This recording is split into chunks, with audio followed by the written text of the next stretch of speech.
Müslim ey cemaat Peygamberimizin bir mübarek sözü var. Min afdalil amel idhalus sururi alel mu'min hadisun sahih ravahul Beyhaqi ve gayruhu. Farz namazlardan sonra behterin amal, behterin ibadat bir Müslüman doğunun beğendirmek. Ey cemaat, din-i İslam'da şu görünme. Denanan, adamsi, doğuni, ahuncan, moğollucan, sofucan, beyleki, Huda için şu Müslüman doğunun men beğendireyinip barsan, farz namazlardan sonra behterin ibadet ettiğinde, İçtimai yaşamak deyip şuna ediliyor. Havsalan var mı sen dimesizlik? Yani şu Müslüman doğunun yüreğini açsan, Huday sana padaş veriyor. Dünyanda da nur veriyor. İşte ahiret ve kıyamet. Hakikat yaşayış kıyamette da bir dünya ki mukaddeme ahiretten çürüyüm. Şimal hemmemiz mukaddemede geçipler. İşte kıyamet asıl zindagi kıyamette var. Şu kıyametine padaş da şu. Bir Müslüman doğunun beğendireyin demek. Her kimin ahlakı şu oldu, Peygamberin aydan gibi. Her kimin ahlakı şu oldu, işi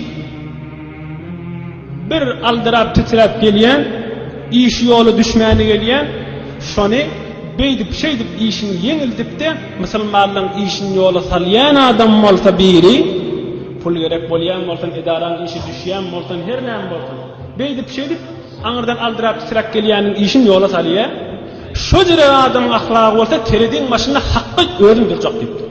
Eğer sogabı kan yelse qolgat deyiptir. Sogabı kan olmahında şu şefaat edip oturacak. Tez sogabı kan olup da cennete aşık uğrayan deyiptir. Olu qanlat imanla dönün elimizden geleni edelim. Her kim Müslüman doğanın işini bitirmeli hüves sol ahlakı şu olsa şu teredin başında hükmen özüm oturacaktır. Ve minnan nebeter. Din olu qan ahirkisi dikkat edin. Peygamberimizden bir gün so'rabdirlar, ya Resulallah, hi bo'lar mı bir adam o'g'lon uşağını yetim qo'yib, zinanasini dul qo'yib, kafirlik bilan urushib shahid bo'lya, shung darajasida sog'aplar bormi deb so'rabdirlar.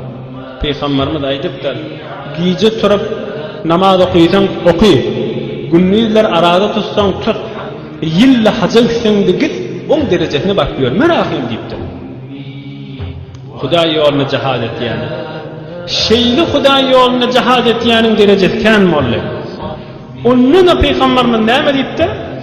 Şu teredin başında bir vaqt bo'lacak, şehidin qanını Xudo için şehid, denanatını yetim qo'yib, denanatını dul qo'yib, o'g'lini yetim qo'yib, haqqi kafir bilan din taraqqi yo'lini boshqa kiren adam. O da qanını sıçrab dunyodan geçti.